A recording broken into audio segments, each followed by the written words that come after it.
في يوم من أيام الزمن البعيد كان في 3 رجالة أعراب ماشيين. فجأة الدنيا مطرت جامد والسما بقى فيها رعد وبرد، واضطر الرجالة يجروا يدوروا على مكان يحتموا فيه من المطر الشديد.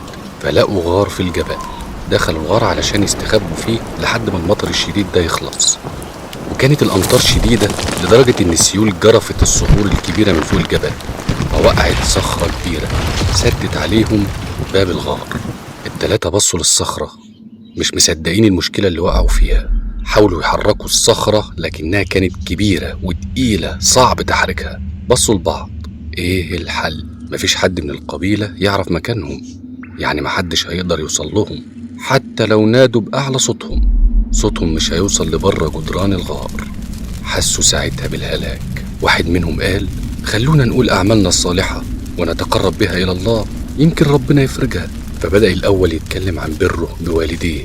قال إنه كان بار بيهم جدا، وكان بيرعي المواشي، ولما بيرجع لبيته بعد الرعي كان بيحلب مواشيه بنفسه ويشرب اللبن لأبوه وأمه قبل زوجته وولاده الصغيرين.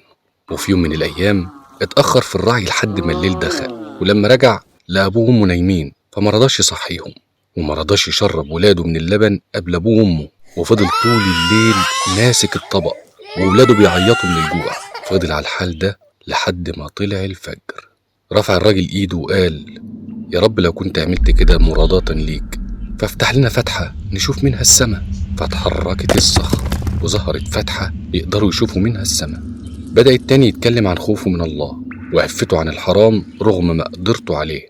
فقال إن كان ليه بنت عم بيحبها جدا، وكان بيحاول يراودها عن نفسها كتير لكنها كانت بترفض كل مرة، لغاية ما في يوم حصلت لها مشكلة وكانت محتاجة للمال وما لقتش غيره يساعدها، فراودها عن نفسها، فاضطرت إنها توافقه مقابل 100 دينار. فراح بيها البيت وهو فرحان أخيرا هيوصل للي نفسه فيه. ولما خلع هدومه ولسه هيبدأ يعمل عملته قالت له: اتقي الله. فحس بالخزي ووقع في قلبه خشية الله، وقام ولبس هدومه وسابها وساب لها الماء.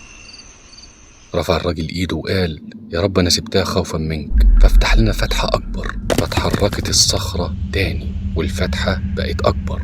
اما الراجل التالت فبدأ يتكلم عن امانته وحفظه لحقوق الناس، وحكى انه في يوم استأجر عامل يشتغل عنده مقابل طبق من الرز، وبعد ما العامل خلص شغله ما عجبوش الاجر فمشي ومرضاش ياخده رغم انهم كانوا متفقين عليه. وعلى الرغم ان ذمة الراجل برقت خلاص الا انه حافظ للعامل ماله واستثمره وكبره وفضل يكبر فيه لحد ما بقى قطيع من البقر بالراعي بتاعهم.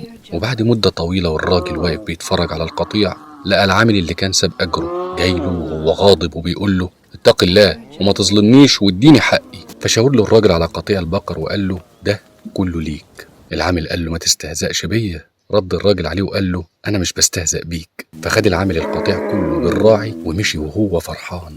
رفع الراجل ايده وقال: يا رب انا حفظت الامانة عشان ارضيك، فخرجنا من المشكلة دي وافرجها. فاتحركت الصخرة وانزاحت تماما. ياه، 3 طلعوا من مشكلة كبيرة زي دي بأعمالهم الصالحة. طب لو انت الرابع كنت هتقول ايه؟